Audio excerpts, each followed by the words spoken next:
Alors, nous allons voir la multiplication avec des zéros. Par exemple, j'ai la multiplication 546 fois 1004. Donc, premièrement, il faut toujours choisir celui qui sera donc le plus simple, de façon à ce qu'on ait le moins d'étages possible. Alors ici, on a l'impression qu'avec 3 chiffres, il est plus simple. Mais celui-ci, avec 4 chiffres, comme il a 2 zéros, on va voir par la suite que c'est plus intéressant de le mettre en bas, parce qu'on aura beaucoup moins d'étages dans notre multiplication, donc moins de risque d'erreur. Alors, basiquement, on aura envie de faire cette multiplication-là. Donc 546 fois 1004.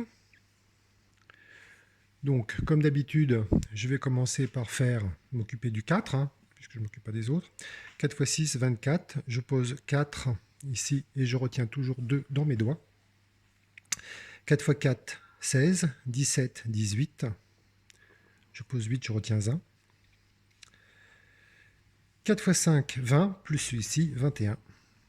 C'est le dernier. Voilà. Ici, je vais me retrouver donc avec mon zéro de décalage, puisque là, c'est un zéro de dizaine. Je vais le mettre ici en rouge, le zéro de décalage.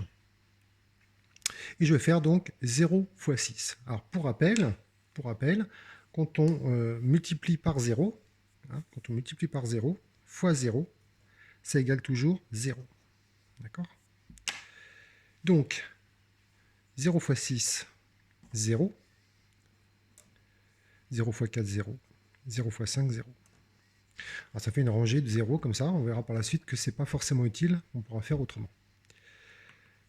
Je m'occupe ensuite du 0 ici, qui correspond aux centaines. Donc j'ai mes zéros de décalage. Ce n'est pas un vrai 0, mais c'est un 0 de 100.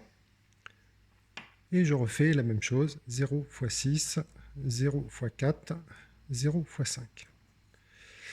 Pour terminer, je vais m'occuper du 1. Ce n'est pas un vrai 1. Si je regarde bien, c'est un 1000. C'est un 1000, c'est 1004.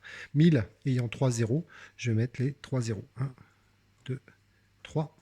Et ensuite, je peux commencer par faire 1 fois 6, 1 fois 4, 1 fois 5.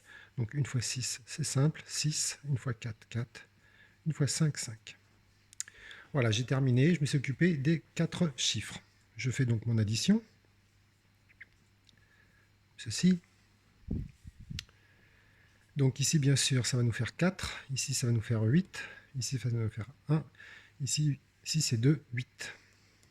Ici 4. Ici 5. Alors maintenant, si on regarde un peu plus près, on se rend compte que les deux lignes ici, là, les deux lignes de fois 0, ben en fait, elles servent à rien puisque c'est des zéros partout. Par contre, je risque de me perdre un petit peu dans mon alignement de chiffres. Dans ce cas, je peux faire autrement. C'est-à-dire qu'avec la même opération, 546 donc, fois 1004, c'est exactement la même opération. La première ligne, ben, je fais comme tout à l'heure. Donc je me retrouve avec le fameux 4, le fameux 8, le fameux 1, le fameux 2. Et arrivé ici, au lieu de faire comme tout à l'heure et de faire des fois 0, je considère tout de suite, je sais que cette ligne-là ne vaut rien. Ça vaut 0. 0, 0, 0. Donc je ne veux pas la faire. Celui-ci, je ne le fais pas. La deuxième ici, je ne vais pas faire non plus. Donc ces deux lignes-là, ces deux étages-là, je ne les fais pas. Je passe directement au 1. Mais ce n'est pas un vrai 1, comme on l'a vu tout à l'heure. C'est un 1000. Donc immédiatement, je vais d'abord mettre les zéros de 1000. Donc il y a 3 zéros à 1000. Et après, je vais faire donc ma multiplication, 1 fois 6, 1 fois 4 et 1 fois 5. Je me retrouve avec cette ligne-là, c'est exactement la même chose. D'accord? Simplement, je n'ai pas fait ligne de 0 parce qu'elles sont inutiles. Elles vont plutôt me perturber, je perds du temps, et en plus, elles vont me gêner pour faire mon addition. Et si on regarde bien, le résultat final, 4, 8, 1, 6 et 2, 8, le 4 et le 5. Si on regarde les deux résultats, ils sont bien identiques. On a exactement la même chose. Alors, c'est pas grand-chose en soi, c'est un gain de temps, et aussi éviter d'avoir des lignes comme ça qui vont nous perturber au moment de faire l'addition, parce que les colonnes imaginaires vont être plus difficiles à faire. Donc voilà.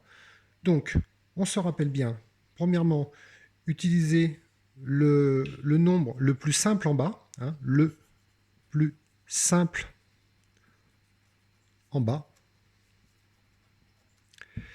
Donc celui qui fait le moins d'étages. Alors, étage, hein, c'est une expression entre nous. Le moins d'étage. Encore une fois, ça ne change rien. Si vous êtes vraiment perturbé, vous continuez à aligner des zéros, mais c'est vraiment pas utile.